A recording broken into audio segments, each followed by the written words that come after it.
I'm eager to express a calm approach to the challenges of modernity, and some people have interpreted that as an apathy in the past, but being calm doesn't mean you don't care. It doesn't mean you can't tell the truth firmly or pursue justice. What it is a recognition that excess anger and excess emotion can blind us from the truth of a situation. You get this a lot over on Twitter, or X as it's known. Lots of points are made in a very exaggerated way, and this backfires because a lot of the points being made end up looking a bit foolish and the truth gets lost in the noise. Therefore, a point which was very necessary to be made can no longer be expressed. Now, there's a meta-truth at the core of all of this about life itself, and that's that you have to try and live by the truth. As Christ said, man doesn't live on bread alone. And it's hard to live by the truth if you're prideful and egocentric, as I know I can be at times.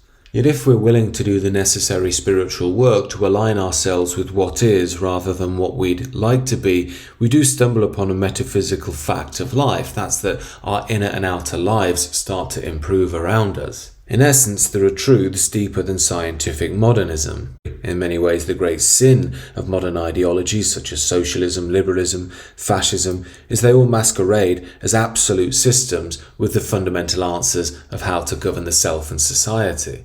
Now, while these ideologies may well seem preferable to one person or the next, in reality they only fundamentally have a power in reference to each other. In essence, each of these systems comes into its own at a time where it's needed in a given period of history.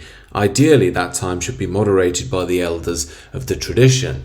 Yet with or without elders, we can see that dominant ideologies can change in quite a volatile manner. In the last 100 years, we've gone from a masculine traditionalism rooted in hierarchy and religiousness to a more feminine liberalism rooted in egalitarianism and secularism. This liberalism is now starting to gnaw away at the very foundations of the Western tradition itself. It's coming to the end of its lifespan and causing much decay around us. That creates lots of the over-exaggerated posts we see on social media. However, understood from a traditionalist context, we can see that the decay all around us is necessary as it provides the breeding ground for a new age. This new age, whether it comes in 10 years or 100 years, is an energetic certainty. All material things eventually fall apart and give way to the new.